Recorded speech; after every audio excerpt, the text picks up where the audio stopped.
บอกขอที่ท่านเขาว่าเขานำจำมาสาพี่น้องทานผู้เอกแต่หัวที่คือมีพระเจ้าพิมพิสารกษัตริย์กรุงราชจะคือเป็นผู้ทำจะเดิมคำตาลบยังคงเสือผู้ตายไปเป็นเปรตสมเด็จโลกเชษเพื่อนในที่เทศไว้ในห้องแห่งพระธรรมเป็นพระเจ้าพิมพิสารซุ้มที่ร้อยรองนำบ่ได้รับกุศลทานเอากุศลบันดาลกันลวงเมืองฟ้าถ้ากันเอาตนเข้าสวรรค์ท้องเทวโลกให้ทุกโศกบ่เดือดร้อนบ่เครื่องหอมโย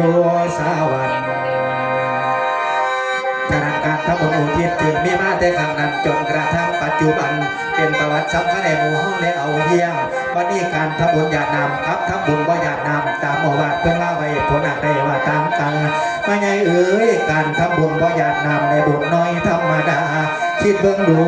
คิดเบื้ององค์พระสัทธาชนะมารเท่านั้นท่อละนี้น้ำฟันแสงผลแสงดีเทพที่เคยญาตินำลงเถินดอกไส้ดินม้วนไพมันตลอดสิบต้องแผ่พายบารมีเนื่องจากคุณความดีที่ญาติเทยังนำตามมาสู้มาขับประจองทำบ่ให้ตำเพราะฉะนั้นการทำบุญญาตินำกับทำบุญว่าญาตินำตามประวัติเพื่อนว่าใบผลได้ว่าตามกันไม่ไงเมื่อผู้ตายศีรษะหัวว่าญาติมิตรทำบุญหาเพื่อนมาไม่อย่างเนวทีเพื่อนมามีลูกขาเทวดาอากาศเทวดาพมมาเทวดาพร้อมแม่นางทอละนี้เจ้าข้าวสารไปให้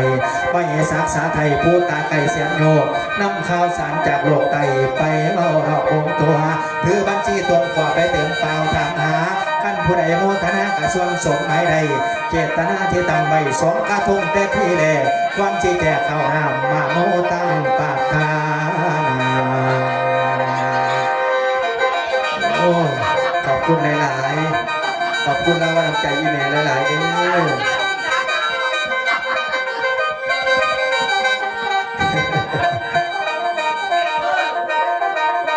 ขอบคุณสมุนแฟนครับUFCขอบคุณครับแล้วจังว่าสาธุสาธุสาธุเด้อขั้นผู้ตายตกทุกข์คอยพ้นจากทุกข์ซะเด้อขั้นผู้ตายถึงสุขคอยสุขยิ่งล้นพิโนทรงกเกษมสัน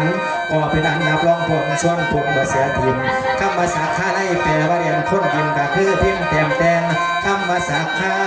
ไล่แปลว่ามังสว่างเกิดว่าผมหูแจ้งบอกมีแรงเรากลางศูนย์ขั้นอยากไปยุบผมอย่าลืมก่อความดีเด้อเสื้อผมหลดเด้อครับอยากสบายหายห่อนยกสุนทรคาถามันตัวของหลานเสียนาทีเชื่อว่าคุณความดีเป็นของเลิศประเสริฐยิ่งขั้นจริงแจงจังแสดงจังนำพร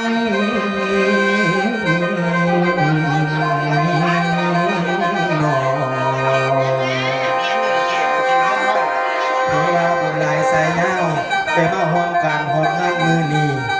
มือก่อนนะครับงานอายุวัฒนาหลวงพ่อพระครูปีชาของเฮาโอ้ภัยก็ถือว่ามีบุญหลายอย่างน้องแม่เนาะเพราะว่าตั้งแต่มาล่ำเลยมีโอกาสได้อัดเสียงเจ้าคณะอำเภอพระยืนดูแลของก้อยนะครับหลวงปู่ย่านนะครับหลวงปู่ย่านเสียงผมได้เปิดหลวงพ่อเปิดให้ฟังจังเทียบไปเนาะเดี๋ยวฟังไปก็อาจจะเปิดอยู่ว่าเป็นนางบุญนางคุณเมื่อนี้บุญเมื่อมีการทำบุญแล้วจะมีการท่านนะครับที่เราเรียนท่านชมให้พี่น้องฟังวันนี้รับแค้นฟังรับแก่นฟังคงหลุดจากหน่อยน้องแม่น้องอย่างแต่ผู้เต่าผู้โตผู้ยังไม่หลุดดอกก็สิว่ามีการเหตุการณ์ทะเลาะวิวาทดอกวันนี้ดีโยมวันนี้ไม่ตั้งแต่คุณพ่อคุณแม่รักษาไว้เด้อแม่เด้อขนมจังเงี้ยวัฒนธรรมหมอลำคู่ภาคอีสานของเฮาเพิ่นว่าที่มาลอดตาสร้างหากมาลอดตาเล่นโตว่าเห็นยวัดบ้าโตลูสิเอาหยังมาสู่เห็นเสือจังแหลมหอกบอกแล้วตัวบอกให้เตรียมทองไปกับไฟก่อนเจ้าสิงห์ใจจรเจ้าเล่นเพลงไทยหมดสมัยมันเด้ออวยตามุ่งเขาเดี๋ยวนี้คงคดเข่าฟังเอาผู้ใดผ่านนิสงการทานผมได้สัมผัสไว้สิรำให้ดอกสู่ฟังหนึ่งเพื่อตั้งสับวาปริโยผู้ใดทำท่านเผยแผ่ยายได้การให้ย่อมเป็นที่รักใคร่ของบุคคลส่วนมากสองกิติศัตรู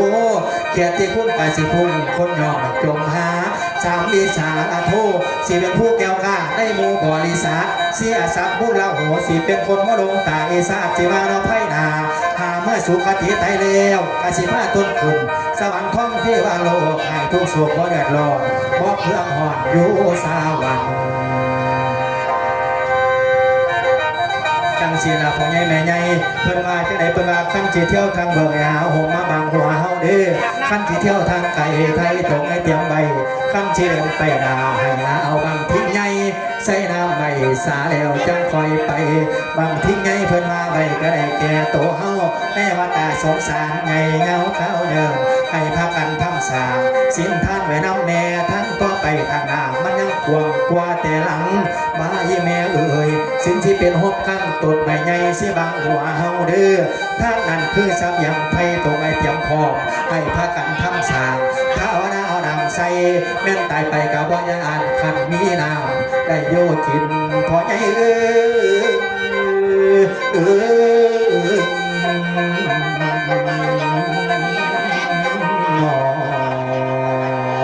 เอาดอกที่สองบอลไหลยาวสู้พี่น้องฟังไปมาแค่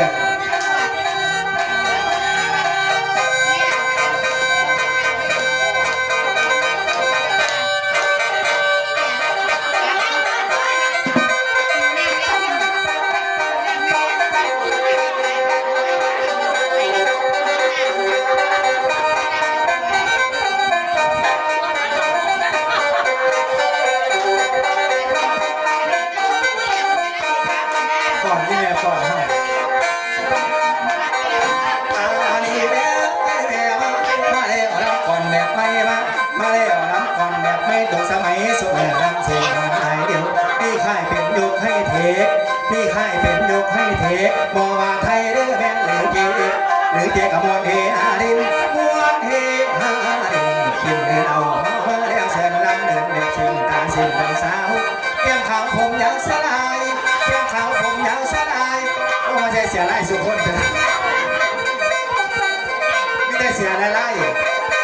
เพียงขาวผมยาวสลายสวยบัดใจชายไล่ไม่ออกพี่นี้ไม่กล้าจะบอก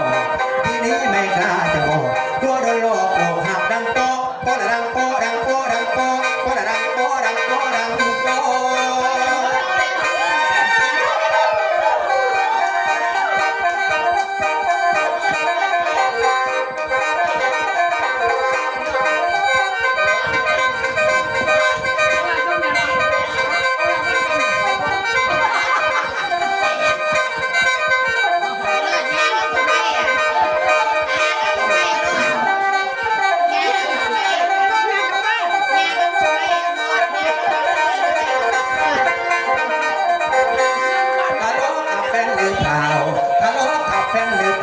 ทำไมสาวหน้าตาบุญถึงทะเลาะกับแฟนว่าน้องฝนอยู่ดีเนาะทะเลาะกับแฟนหรือเปล่าทำไมสาวหน้าตาบุญถึงขอโทษทำตาถึงขอโทษทำตาถึงไม่ใช่ทะลึ่งอยากจะเรียกมาขอยอมได้ไหมสลายขอยอมได้ไหมสลายสงสารพี่ชายที่มาวันโอ้ลูกน้ำของแม่เราหน้าตาไม่ขาวแต่ก็รักใจ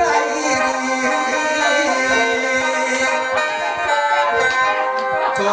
งสันพี่ผู้ตาดำน้ำน้ำวนน้ำแมวฮักจะวองแต่อาจจะบุญไอ้พ่อพี่น้องแต่พี่แต่ต่างตรงไหนพ่อแค่กันฉันกับคุณแม่นเอากันได้ไปบ่อนท่านไปเป็นไผ่ท่านขวัญแก่คำเป็นไผ่ยังยาวให้ตัวให้รับน้องคำไอ้น้องเป็นครูนัดเฮียงไอ้น้องเป็นครูนัดเฮียงพี่นั่นเดินเสียวเสียงล้ำความนางแหลมเศร้าสนไม่เก่าเศร้าถึงยิ้มฟงสดไม่เก่าเศร้าถึงยิ้มฟงน้ำลงหากตะวันยิ้มฟงท่าใจยังว่างโลรักจับปองมองมองหาผู้ว่าเป็นคู่ไปมีสู่มีแฟนมาเกี่ยวขอรักเดียวเริ่มแน่นแต่น้องพวกใจบันชื่อโตฉันคงให้หมดหัวใจฉันคงให้หมดหัวใจแม้มีใครบอกรักกับพี่สงสารแต่หน้าคนดีสงสารแต่หน้าคนดีเมียพี่นี้เมียพี่ต้องมาไม่มาก็คือไม่มีไม่มาก็คือไม่มีเชื่อไหมก็ดีมันใช่ผู้เล่นขอรักกับใครไม่เป็น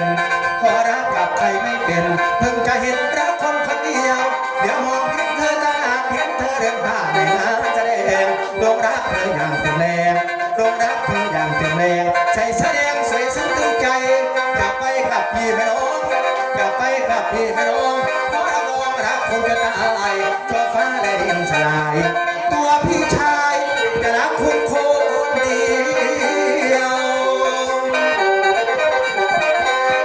เที่ยวไม่บ้านท่านมันชองมีผู้จองได้แม่แล้วแต่บ่เราหน้าผู้ดีในโลกนี้พี่หนึ่งคือคุณขบวนชายหลายจางมาพันคอก็เราเอาพระใดขาดอกเลือบอกไก่แน่คำสัญญาเงินมาแท้เอาได้สู่แนวเงินคำแก้วไก่บ่มีหลายมีนั่นลืมถ้าจิตใจใส่สื่อตรงทุกที่เป็นสามีเด้อแม่ขับเจ้ารับต้องเอาได้พุทธาสัจจะแล้วจะไปแค่ไรมาเร็วแม่นบ่เป็นไม่มาแม่นบ่เป็นเห็นคนอื่นเขาว่าฉันไว้ใจหักผู้ใดก็บอกคือหักน้องในแต่ยืนมองแต่รอยยิ้ม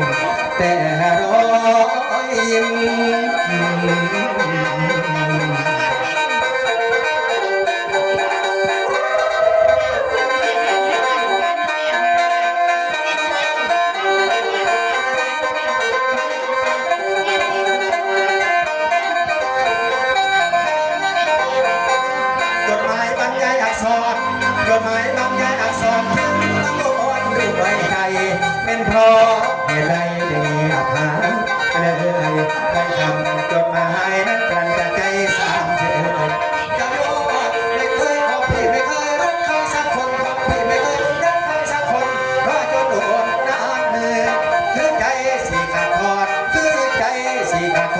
ให้บางอ่อนเขียนจดหมายสั่งต่อไปชายนี่ถ้าแต่น้ำหากเมื่อใดลงมาเขียนส่งที่มาเด้อมีเสียค่อยจดหมายน้องมีฝนก็โปรยลงมาแล้วน้องแค่ไม่เห็นตอนมาฟังข่าวเพื่อเงียบหาย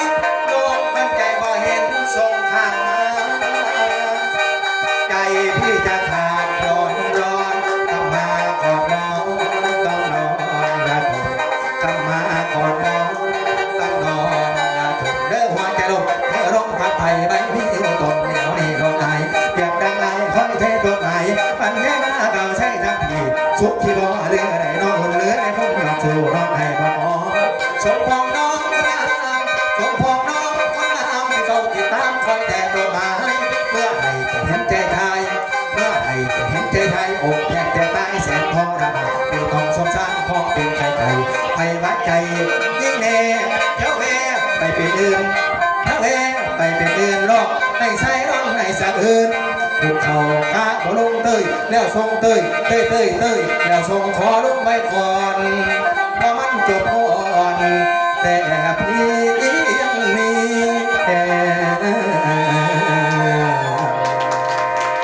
ตัวแทนครับยกที่สองครับ